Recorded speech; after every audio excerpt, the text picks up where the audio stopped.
ที่มาย้อนในห้องความอิดอ่อน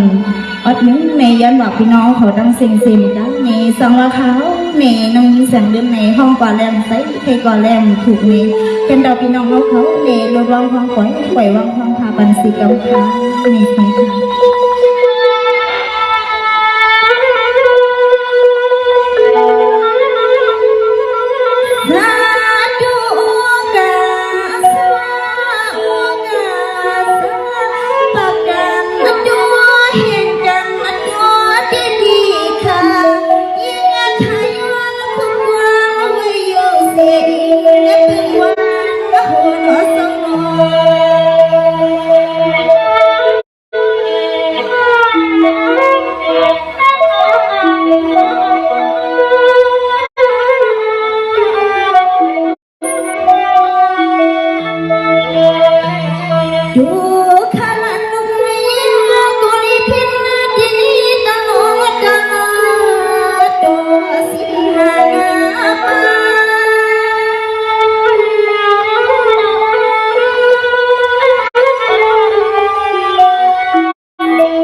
เป็นนางเสียงลื่นค่ะเมื่อไกห้องกว่าขยาวานางไข่โมเด้ได้เป็นนางเสียงลื่นค่ะยานเอาขอสมมาขอความบังเกิดมันเห็นนาทีดวงใหม่ย้อนตึกไหนลันสู้ให้ปูเลยเป็นที่ไหลมันนั้นดวงมันมืดคือกว่ามือหนักไม่ยาวอันนี้เป็นนางเสียงลื่นค่ะเมืองใต้เฮาเด้อยู่เมืองกึ่งค่ะอยู่ไร่ค่ะพังปนินค่ะลัดพิษกว่าค่ะมีเสียงอันปีกน้องกุจิติข้าวสอเสียงอันบอกว่าเท่าแม่ก็เท่าข้าวโลกูยิงกูใส่หัดให้มาอ่อนให้น้องผ่านไป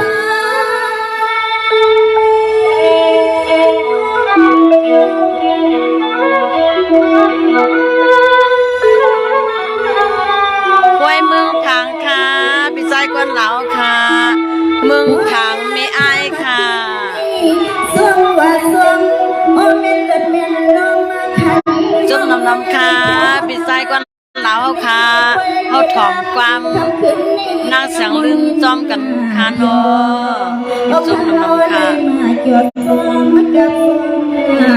ปานโอ้เขาเลยมาเกี่ยวซ้อมกับซ้อมปานนี่คันนี้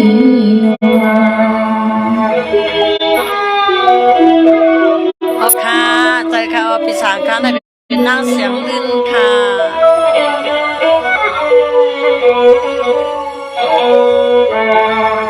นี่เที่ยวในกว่านาเห็นปีกนกเขาตาเห็นตาผู้ห้องเรามีนางเตียมันลุกลากูยิงกูใส่ข้าวสอซึ่งให้ป้อนอยู่เปียวกินมาสายกะปีมาเตียโดนหัวสม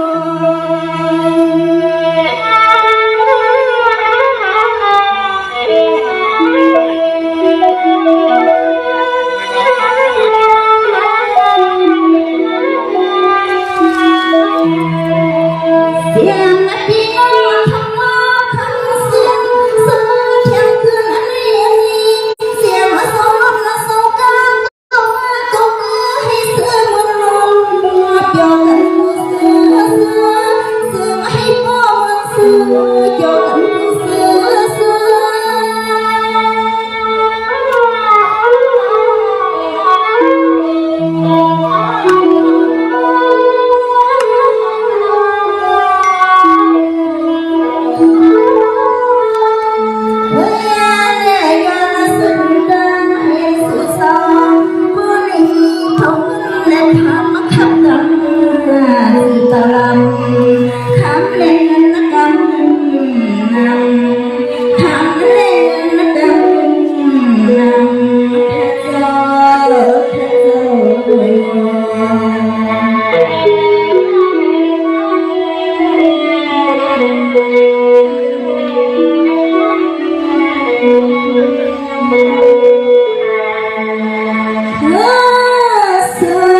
พร้อ